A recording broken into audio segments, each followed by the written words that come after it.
Blaxit family. Sorry. I don't know. It's hot here today. I do apologise for that. Wasn't my intention to have a disrupted program today, but that's how it goes. I've got so much to share. I do apologise for being away for a while. Seth, could you do me a favour? Just put a notification up so people know that we're going live again. Sorry about that. So I've gone live again. Tell me if you can hear me this time, please. And if you can see me. Can you let me know if you can hear me and if you can see me, please? Oh, good. Can you hear me? Is that live? Live, George, and gosh, I can't see. It's so small. Why is the writing so small? Rico. Maybe I need to put my glasses on. Sorry about that. Live, George, and M. Alexander, and there's some of the reconnections. Carla Johnson. Thank you for joining. Thank you for being live. Thank you for sharing. Thank you for being there. And thank you for being patient with me. Of late, I have been, I had some illness, and then, and I don't usually discuss my personal affairs because I just don't feel that it's necessary to do that on a live platform, because you never know who might want to misuse your information. But yeah, I had a stroke of illness, and then I've also been working really hard on a project, which I want to bring to you. Hotep, who's that? Kwame. Hey, Kwame. It's been a long time. I can hear and see you're well. Yeah, where have you been? Yeah, I've been working on some stuff. I had some issues to deal with as well. One of which I'm going to talk to you about. And, oh gosh. Oh, you're here for me. Thank you so much. You're so sweet. Yeah, thank you. No, it's not necessary to discuss my personal business, but I just thought I'd just let you know that obviously there are various reasons for my absence, but I am working hard on your behalf, and I am still working hard on the automatic citizenship campaign for us to be automatically African. As you can see, things around the world are taking off, but for anyone who's new to the channel, this is a Blaxit. Yeah, this is the original Blaxit channel, Blaxit. And Blaxit is all about your exit from the West back to the best. And in my view, that's Africa. I'm Nyancho Kajabi, aka Juliet Ryan. I left the UK and I came back to live in Africa permanently. Since I've come to Africa, I've not looked back. I've not been back to England, which is where I was born. Both my parents are Jamaican and were born in Jamaica, and I was born in the UK, and I chose Africa as my place of residence and the place to live and the place to educate my son and the place to be free. And so that's why I'm here. So Blaxit is all about your relocation. We help you to relocate. We help you to emancipate your mind. I'm hoping that we give out good information, and also to repatriate. Have your journey back. Our journey is that we came back to the Gambia, which is in the west coast of Africa. Beautiful small country and beautiful people, having a wonderful time. I will get back to you in your comments. Just want to say thank you so much for joining me. You're amazing Blaxit family, and I love you so much. And thank you for being with us here into 2023. If you follow the Gregorian calendar, Juliet, I'll get it out my mouth in a second. But anyway, thank you for joining us in 2023. We're here, we're still going strong. In fact, things are better than they've ever been. For people that have come and wanted to see me and didn't get to see me, I do apologize for that. Unfortunately, there were so many other things happening at the time that I had to give priority to my family. And so I had to put my family first, and so especially my son. So just wanted to say thank you to everybody for your patience and understanding. If there are any outstanding issues, I will be doing my best to deal with anything that you have that might have been outstanding. Just want to say a big thanks to the Blaxit team for being there when I was laid up in bed. So I want to say thank you so much to Anna Marie. I want to say thank you to Big I want to say thank you to Big E. I want to say thank you to Big K, all those guys, Big G, everybody that's been there to help out. So I just want to say thank you. And I am sorry about the absence. I will be. I will be back on more regularly, but you can't do it all. I've been also working on a defamation case, as you know. So I've have been involved in a lot of legal things and finding out. And it's really hard when you have to log like each and every word, each and every video, each and everything that's been said. And there's so many videos that have been made by one individual that it has taken me a long time. In fact, I am, to be honest with you, sick of seeing that person's voice, hearing that person's voice, and tired and absolutely, sick of seeing their face. But you have to do it because obviously it's part of the legal course, and I am taking legal action. And of course, a lawyer has been hired, and this is the reason why I have to bring all of the evidence to support that. And of course, you always have people that love to share my business, what they think is my business anyway. And people are always very interested in my personal life. Why? Because I think they don't have a life of their own, to be frank. But 2023, let's hope that they can find their own lives. They can find love, they can find happiness, have children of their own, and do whatever they need to do and be incredibly happy. And I wish them every success in that. So I'm not going to sit here and be negative about anything because I don't have anything really to say except for I wish all of the naysayers and the negative people every success in their life, every happiness, abundance, and good health to you. Yeah, and if you've got nothing better to do than have sour grapes and say negative things online, good luck to you. I've got much better things to do. Right, talking about much better things to do, I'm so excited. There are so many fantastic projects going on, and I don't even know where to start.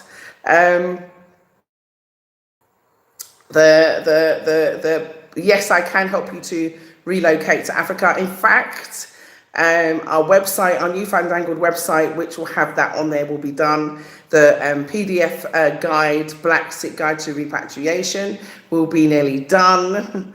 Oh my gosh, I've been working on so many things. I'm so tired. But I'm doing it because I'm putting it all together for you, and that's really important. Also, in terms of our helping from everything from the shipping of your items, even to how to pack them and help you to itemize things, how to clear them through the port, how to get that service and even have it, delivered to your door, how to find a great place to stay while you build or while you buy your land or anything like that. And like I said, any issues can be resolved, and I'm into resolving issues and finding solutions. So that's why I want to streamline the process. So that's what we've been working on, the team and I. We've also been working on a fantastic program, which I can't wait to share with you. It's our marketing affiliate program, which is going to help you so much. And Blaxit has been practicing group economics. And so I'm so pleased I will be announcing very shortly how that works and how it's worked for us amazingly well. And so, Dr. Anderson and, all of the others that have been pushing for African group economics, it's absolutely right. It does work. And we can do this. We can do this. Fam, we can do this. Right, now I want to talk to you about an issue that I had recently to safeguard yourself some heartache, because I had a little bit of heartache recently. Everybody knows I love cars, okay? Since I was in the UK, I love cars. Before I came here, I had a Mercedes convertible and I had a Range Rover, and I lived on the coast. So anyway, so I used to commute into London, so having the cars was important to me to get around. Anyway, and so I decided to obviously buy a car here. So I met a car dealer who I thought was legit. and even put him on Blaxit channel. So I'm here to apologise profusely, because if there is a mistake made, I have a responsibility to discuss it. Like I said, a lot of allegations have been made and said, and I didn't even respond to them because they weren't true. But in this case, I did actually promote a car dealership, which actually I ended up doing a deal with. I had a red Range Rover Evoque, and during rainy season, the seal, the seal where the windscreen is, it started to leak like really badly. So it was like it was raining inside the car. Anyway, we tried to fix it, but I'm so hot. I'm so sorry. We tried to fix it several times, but it didn't work. So he started renting the car. So the car dealer, he suggested to me, oh, why don't you go and change the car and get another one? Yeah. So I says, oh, all right then. Drinking plenty of fluid. Yes, I am actually. Thank you for saying that, reminding me. So I basically went and changed the car to another car, and I traded my old red Range Rover Evoque in, and I got this grey one. Anyway, cut a long story short, when I went to test drive it, he said that he'd been sitting on the forecourt for a long time, yeah, and that's the reason why it didn't start initially. So I thought, okay, because I give everybody the benefit of the doubt. I think everyone's honest. That's the truth. Unfortunately, not everybody is. So a bit naive there, I suggest. I am sometimes in that case. But anyway, I believed what they said and said, okay, let them try a new battery and whatever. But I wasn't happy with the performance of the car, to be honest with you. So I paid a large percentage of the money down on the car, but not all of it, because I wanted to have a contract in place, and I also wanted to ensure that before I paid the rest of the car, the money, the car was actually fit for purpose, because as it was, the car kept cutting out. Like literally, I'd be like driving down the road and the car would just lose power. I used to break down more than I could go to places. It got so bad that I had to arrange for a driver to take me to places. So I had this car that I couldn't even drive, and I make light of it now, but at the time I was really annoyed. I wasn't happy at all, and I kept breaking down, even with like some guests that came over from America. My two aunties came, and we got stranded at Alcalo Fai's farm, and we had to call. Was it Mr. Jallo? I can't remember. Yeah, to help recover us. So the car just kept breaking down, and it was just getting absolutely ridiculous. Yeah, I can definitely help you to relocate. All you have to do is drop me a line at info@blaxitgroup.com. Info@blaxitgroup.com. I'm going to tell you all about Blaxit Group later, okay? Because I'm going to dedicate a whole program just to that. So I just wanted to tell you what happened to me so that you can avert this happening to you, because people are spreading rumours and telling lies online, and I really don't like that conjecture and absolute crap. And people only show you what they want you to see. They tell you like a smidgen of a story when there's like loads more to it, just to have their own effect. But I have the truth, and people in glass houses shouldn't really throw stones, but that's what they do. But anyway, so the car now. So the car kept cutting out. I had a problem. So I contacted the person who sold it to me. Oh, Julia, it's a sensor. So I said, oh, right, okay. So I gave the car back, thinking, okay, so it's a sensor. So I gave the car back for the sensor to be fixed. Anyway, that didn't. Hello, my darling Patrick. Hello, Kwame. Hello, Patricia. So, I gave the car back for the sensor to be fixed. Anyway, that didn't work. And while I gave it back, they crashed the car. Would you believe it? And the car dealer blamed me. And I said, no, I didn't crash this car. Whoever did it smeared it with mud and brought it back thinking we wouldn't see it. But no, I didn't crash the car. Why would I crash the car and not say anything? That'd be ridiculous. So anyway, he then found out that it was the mechanic who was actually test driving the car, crashed it and didn't tell him anything. So of course then, you know, that was the situation. So, but I wasn't best pleased at being accused, to be honest with you. I mean, I know I get accused of a lot of things that I don't do. You think I'll be used to it by now, right? But I don't like it. But anyway, it doesn't matter because it's just like, you know, water off a duck's back. I'm not really bothered. I'm more thick-skinned than that. I wouldn't be asking you to come home to Africa and be under fire and, you know, by almost everyone and sundry that can be hired uh, to come against me. But anyway, so basically, after the sensor was fixed and, you know, the little tirade about the thing, I just said, like, no, there's something desperately wrong with the car. So the brake lights came up, and then the engine management light had always been on, but then some more lights came on, and then the gearbox was getting worse. So the car used to get stuck in gear, especially reverse. And so I'm thinking, oh my gosh, hey Carla, you're right, baby?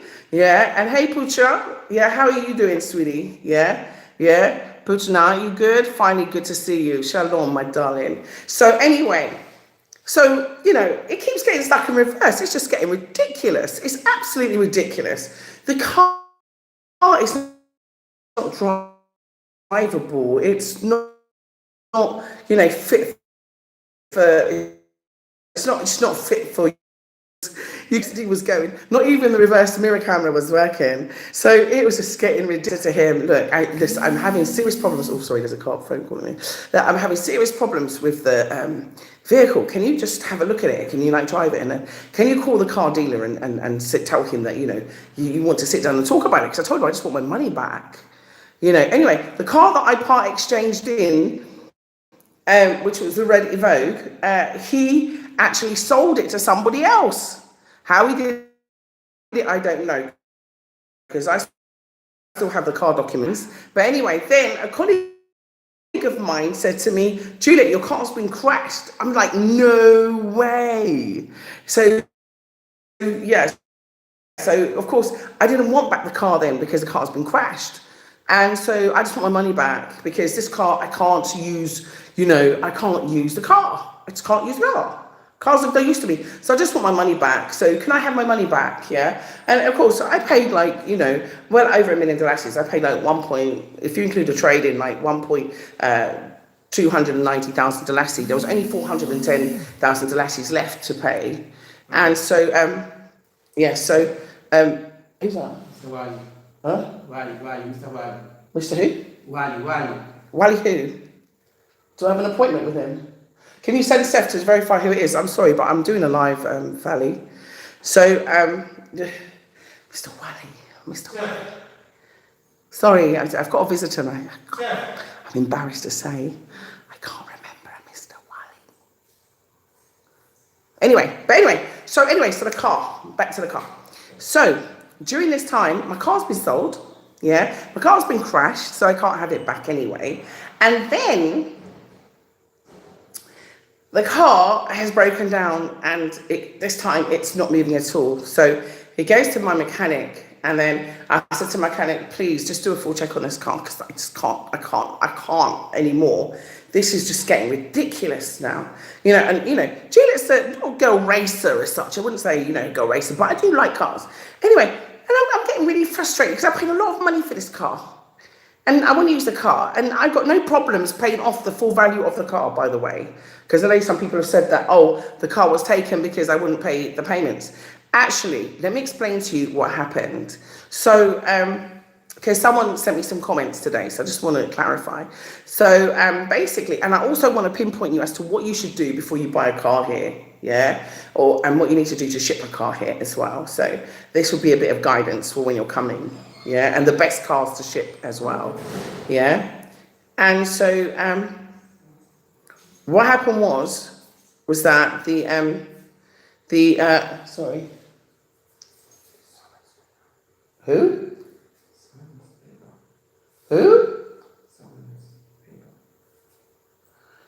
Okay, no, not accepting. Tell us to come at daytime. Yeah, tell us to come during the daytime. And tell them that I'm working. I can't do anything about that right now. It has to go at night. Yeah. This is what o'clock at night. Is this person insane? And not accepting that. Can't just turn up at people's door at night. Ridiculous. Anyway, this person keeps calling me while I'm doing a live. It's most distracting. So, as I was saying, the car now. So the car is giving me nothing but trouble. So I give it to my mechanic. The mechanic does a diagnostic on the car. Now, the car was also given back to the mechanic. And the mechanic basically says that, oh, it's just the brakes. But that's not my mechanic. That's the car dealer's mechanic. So I said, no way, it's not just the brakes wrong with this car. The engine management light's on, that's not just the brakes. So of course I bring it to my own mechanic. And when I bring it to my own mechanic, 19 faults come up on the car, 19 faults. Anyway, he said to me, I want to do a deeper check on the car. I said, okay, no problem. When he does a deeper check on the car, what do you think happens? The car has been condemned by Range Rover. Would you believe it? Condemned. Yeah? The car has been condemned by Range Rover. So, who's going to buy a car that's been condemned by Range Rover? I certainly am not. So I spoke to my lawyer. My lawyer advised me, nope, do not buy this vehicle. Yeah? This vehicle is already not fit for purpose. The car is already not working. Yeah? And what does condemned mean? Condemned is usually a sign that the car is probably stolen, or the car's been written off, but there's something fundamental about the car that is bringing it to your attention. Yeah? So after that, I says, okay, right? I says to the car dealer, I just want my money back. You know, I don't want, it's recalled by the factory as well. Is that what it means? Yeah? Okay, so I just said, I don't want this car. I just want my money back. Anyway, the person that I bought the car from, I tried to draw up a contract. I sent them my lawyer's number. I sent them a rough contract via WhatsApp, yeah, and asked them to make an agreement so that we could come to an agreement so I could get my money back. Anyway, these were all ignored, and then my brother flew in from England and tried the same thing, and the car ignored him as well. And so, God, it's so depressing when you're trying to do a live and people keep ringing you. Right, and so the person who was doing it, basically the person who I bought the car from was just basically ignoring me. Yeah. Now the person who sold me the car had already promised me another car because of the problems. Yeah, and told me that it was being waited for this car to be shipped. So a container came in, the car wasn't in there. Waited for the car to be shipped. Yeah, the car wasn't insured, by the way, right?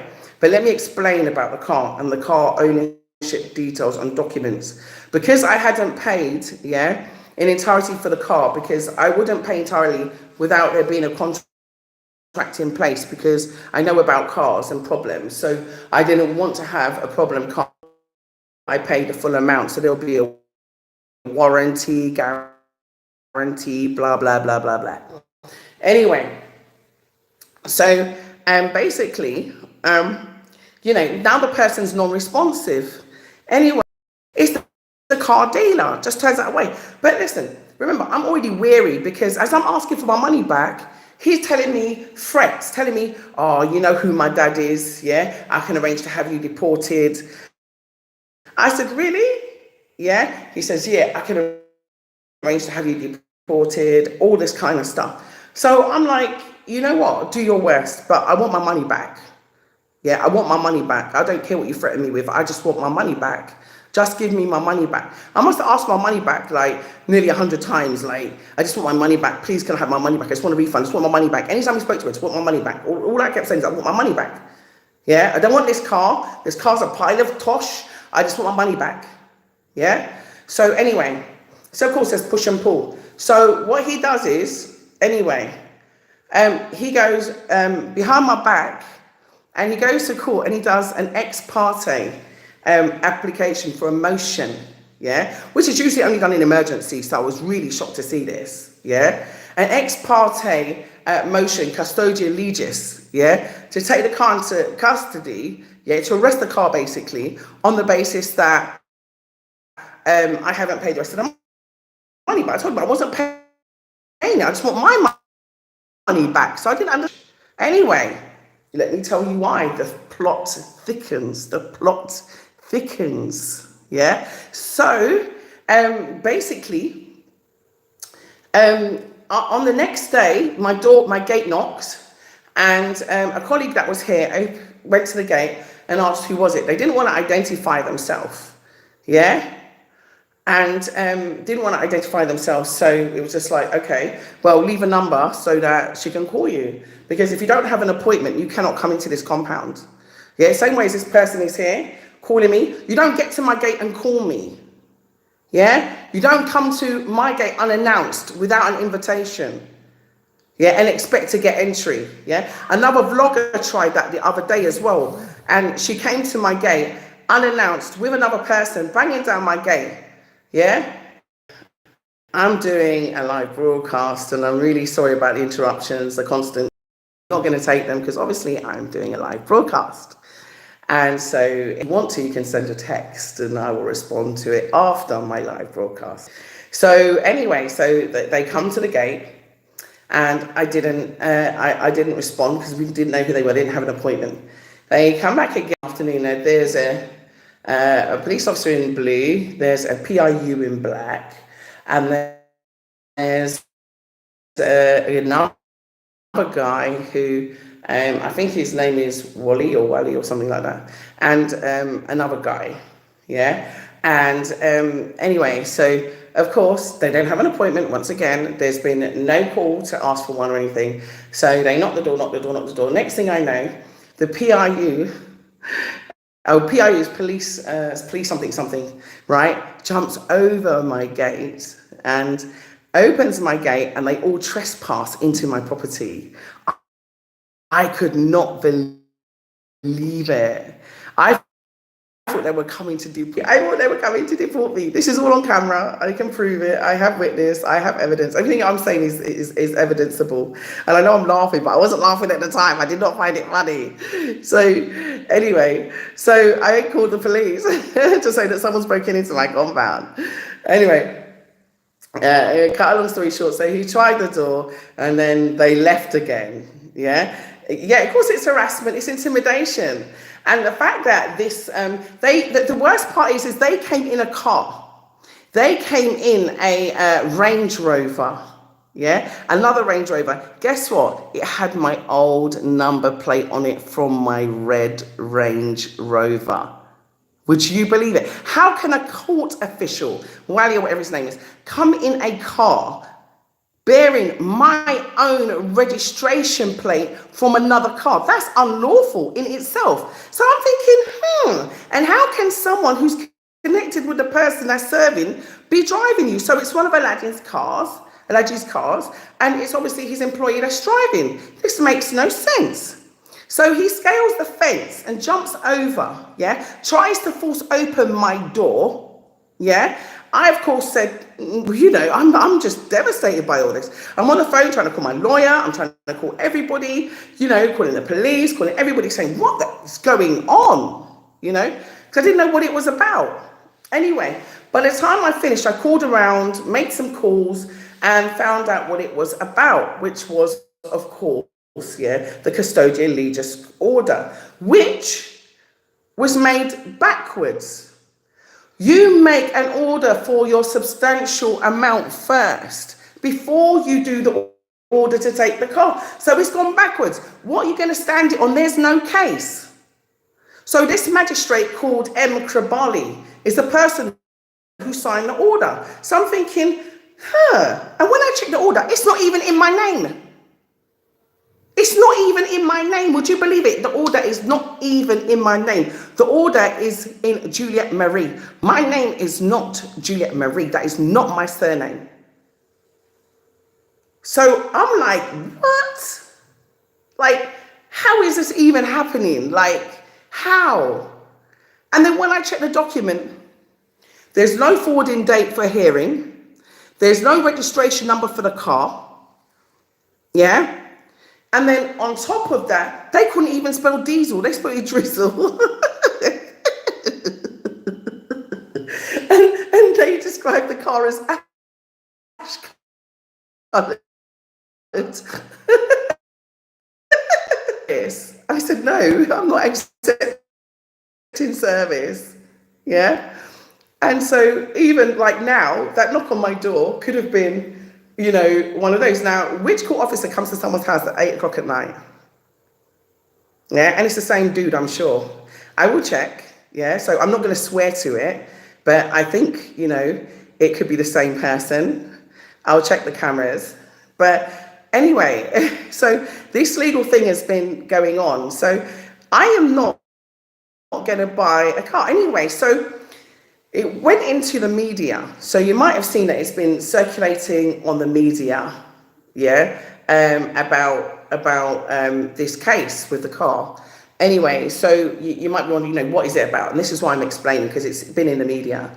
And so I refused to pay anything further for the car. I wanted him to take the car and just give me back my money. Yeah, I don't want anything to do with this car. So guess what happens? It goes into the media. And another journalist called Omar Sen, they were writing pieces on it. They started to do some research into the vehicle. When they do research into vehicle, what do you think happens?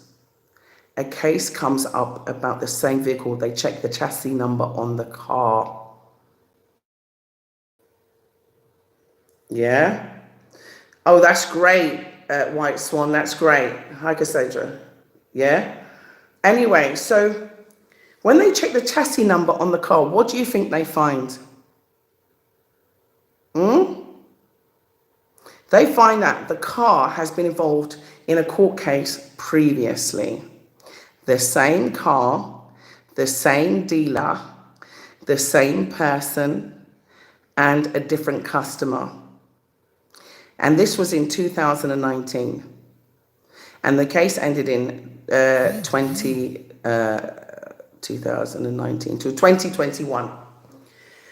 And it was published in a newspaper called The Point. If you go to the community page, you'll see that I have precursed this show by putting the information on so you could research. So as it stands, that man who he sold the car to, he actually could prove that the car was stolen. He had an Interpol report.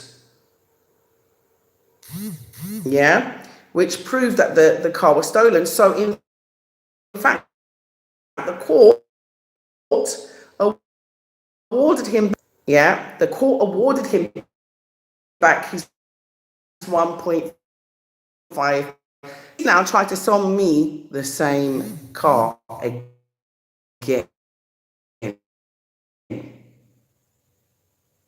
Yeah, the same car again. That he knows is a stolen car. This is crazy. This is crazy. So the court apprehended a stolen vehicle. So how could they accept the facts of the matter that was given to them by someone who just wrote an affidavit and he rushed through a court order with all incorrect information on it and an incomplete order? And I still haven't seen the affidavit till today. Yeah, I did not accept service of the motion custodia legis, right? Because firstly, I don't recognize a person's name on there. It's not me. Yeah. Secondly, the car details aren't on there, right? Thirdly, there's no follow-up date and they didn't follow due process. In my opinion, they put the cart before the horse. You're supposed to have a case upon which to base it on. And of course, it was done in my absence. So ex parte, meaning like I had the car documents to leave the country with a car. I don't have the car documents. The car dealer has the car documents. So I could not sell or dispose of that car. So there was no urgency to impose that kind of order. Secondly, yeah, there was no way of me absconding the country, and I never said I was leaving the country. And why would I leave the country and abscond with the car when the car's not even driving? The car's not even driving properly. The car breaks down every few minutes. That's how bad it was getting. So how can I abscond with a car that's probably put in it by Range Rover? They probably have got a program running, so they cut the engine remotely.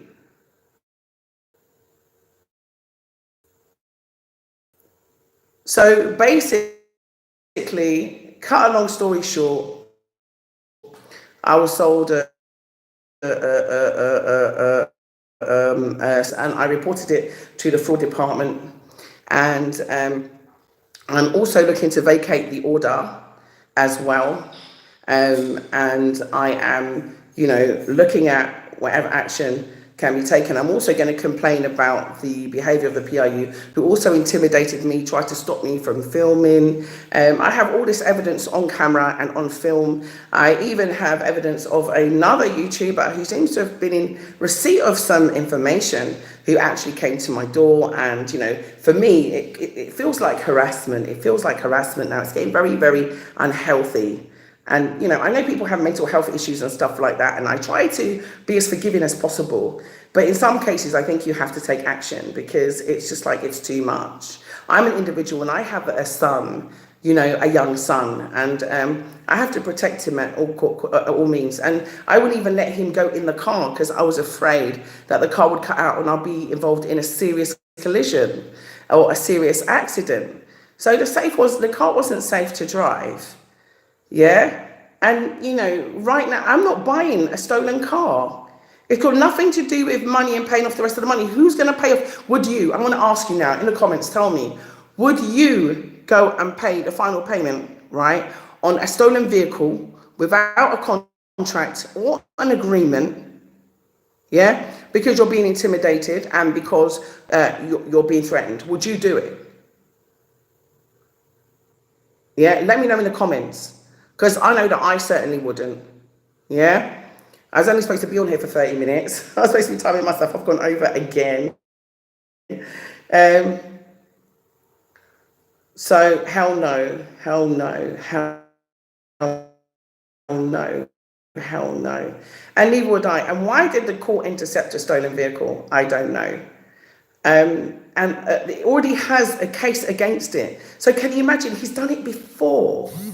And it's exactly the same car. And, someone said to me, Juliet, why didn't you do your checks and balances and what have you? Now, when there's someone that you bought a car from and had no issues with, you don't tend to think that someone is capable of that, especially like when you see them all the time and they're laughy, jokey, and they seem to be like friendly towards you and everything. You don't think that. You kind of rely on trust. And yes, I did. And like I said, maybe I'm naive and too trusting, okay? But I did.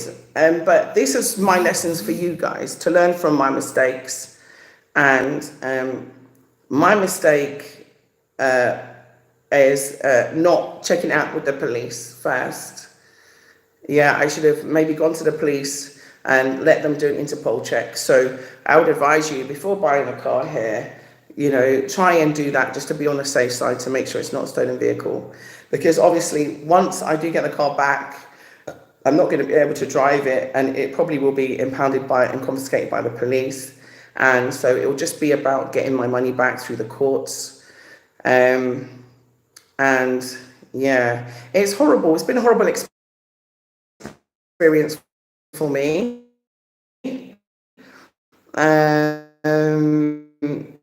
And I wouldn't just think that is to go and get for it's not driving. Don't believe them. Take it straight to a mechanic and have a full diagnostic done on the car. Yeah, that's definitely my advice to you. And just be cautious. Just be cautious, because some people, they befriend you and so on, but they do it for their own purposes, and they have their own interests. So just to be wary of that. And also another thing is that be careful also when you let people stay in your house. Yeah, be very, very careful who you let come and stay in your compound or in your house here. Because right now, you know, I am seeing a backlash of someone who I helped so much. And I'm so disgusted and so disappointed in their conduct. And, especially as a woman, if you do have, that special other person in your life, I wouldn't advise it. I wouldn't advise it because sometimes interference and so on can really have impact and cause damage. That's what I've got to say. I don't really want to go into it any further. And I would say that, I would love if people could mind their own business because they need to prefer to keep my life private. I've always been that way. Yeah. And the reason why is because, I was brought up with manners and respect. And I think manners and respect is so important, you know. For example, let's say that I had a friend and the friend was diagnosed with fibroids. And, that friend was going through a hard time, and people started spinning rumors saying other things. It wouldn't be very nice, for that friend to have to experience that. That would be her personal, business. Okay. So what I'd like to say to you is, good luck, yeah, with your lives. I don't want to be in your lives. That's your personal affairs. I'm here, yeah, to bring you back home as best I can. I'm not perfect. I make mistakes and I try and correct them along the way. Yeah. People have accused me of being so many different things. I've lost count. And to be honest with you, yeah, if they were true, I wouldn't be here talking to you now. Okay? They're not true. And the fact of the matter is that people are very selective with what they show you to only show you things from a very skewed perspective. But I have the whole picture. And if I was to go and show certain things, yeah, you would see things completely differently. The main thing is that we are adults, yeah? And we need to be respectful to each other. We are all brothers and sisters, African brothers and sisters. African brothers and sisters can have fights and arguments, that's not a problem, yeah? But let's all be respectful at the end of the day, yeah? And my personal business is my personal business.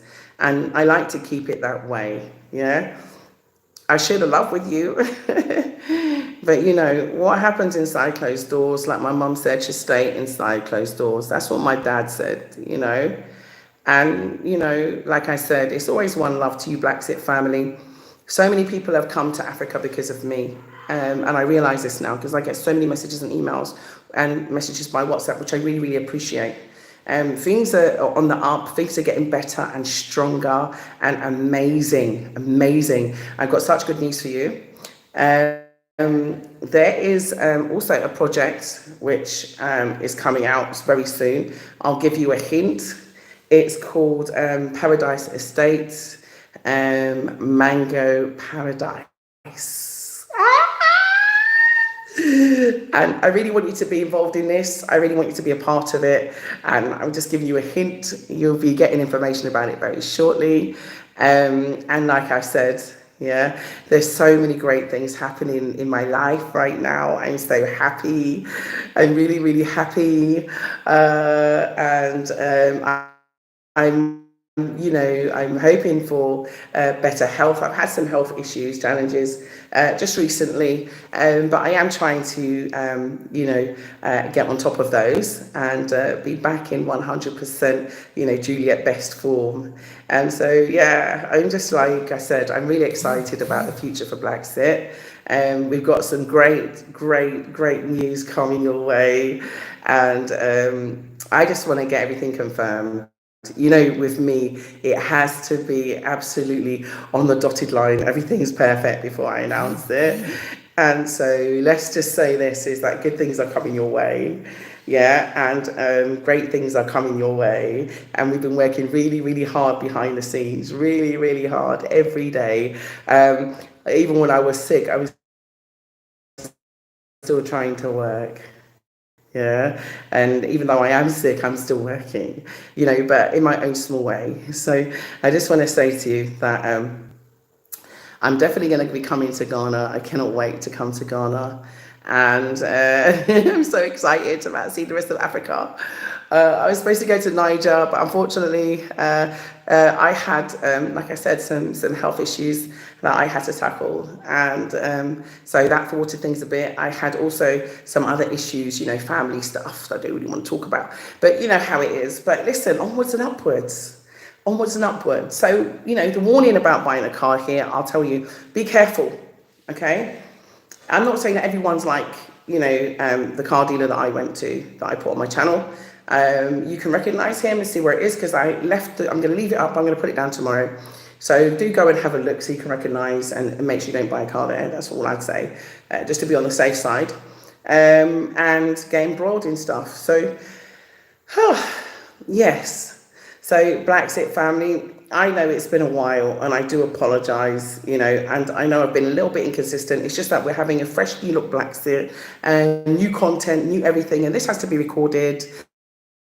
This has to be edited. This has to be so much more. And like I said, with regard to code, someone's asking me about code.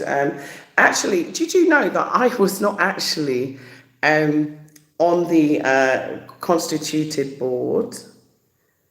I don't think people knew that. I was not the treasurer. I certainly wasn't the chairperson. I wasn't the vice chairperson. I didn't actually hold a position. Yeah, I only helped out like when there wasn't a secretary or what have you. So I wasn't actually part. What I was, yeah, was one of the people in the founding group when they first started, and I created the name. And I was a donor. I definitely was a donor.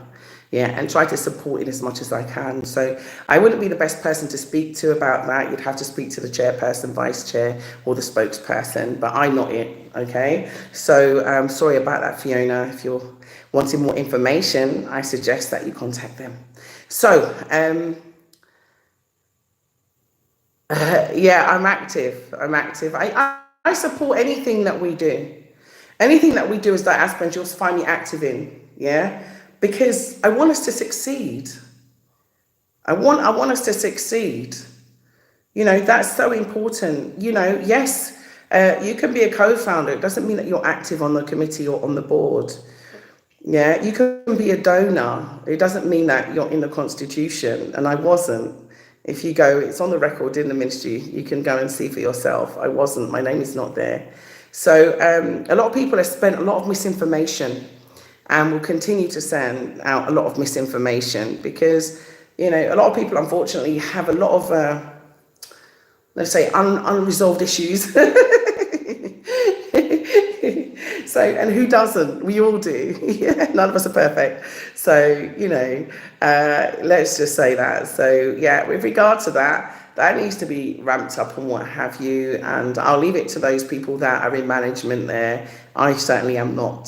So my responsibilities are, I have so much with Blaxit. So I'm just going to stay firmly in that camp and continue working because that is really the driving force of everything that I'm working towards is your repatriation, relocation back to the motherland. And yes, we can help you. So info, yeah, at blaxitgroup.com. Okay, so info at blaxitgroup.com. If you'd like to find out anything, building a house, buying a house, renting a house, booking your flights, you want to find out about vaccines or anything else, or immigration status, or TIN numbers, driving license, residency, just drop us a line. All right? And someone will get back to you. We have got someone dedicated in that email center now. So we have reorganized ourselves and restructured ourselves. At first, like I said, it was a bit hit and miss, but we are getting there and we're doing much better now. Because like I said before, we didn't have so many hands on deck. So now it's not so much a labor of love, but a more conscientious. We can see that Marcus Garvey's dream. Please, please, please remember, yeah, to exonerate him. So add the hashtag, pass it around. Any issues you want to know about anything else, just please send us an email, info@blaxitgroup.com.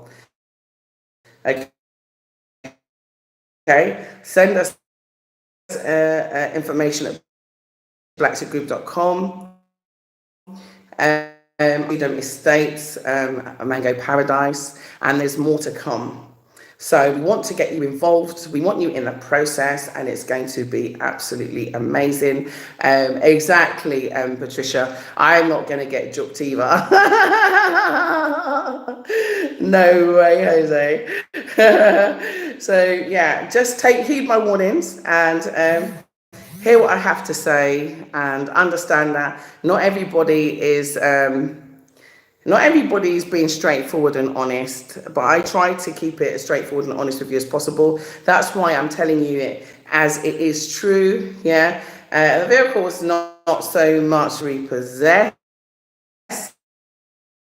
as it was taken into court custody because of a dispute. And of course, like I said, it's a stolen car and I'm not buying it. Yeah, I want my money back and that is it. And I am taking legal recourse and spent the afternoon with lawyers dealing with just that. So I just want to say thank you so much for listening. Thank you for being there, Blaxit family. Thank you for staying the path of the course, despite all of the negativity that's been spewed up against poor me or rich me, whichever way you want to look at it. It must be something that I have while people are doing this, or maybe there's something that they want. I don't know, But anyway, I just got to say I'm still living my African dream. I'm still happy. I can still, enjoy my life, and I can still, help to make the dream possible for you too. I can still help you to build your house. I can still help you to find your house. I can still help you to, find the right school for your child. I can still help you with all of those things. And I can still help you to feel, rest assured and reassured that coming to Africa is going to be a move that will give you freedom. Yeah, and freedom, you can't put a price on it. You cannot put a price on your freedom. You cannot put a price on your freedom. You cannot put a price on your freedom.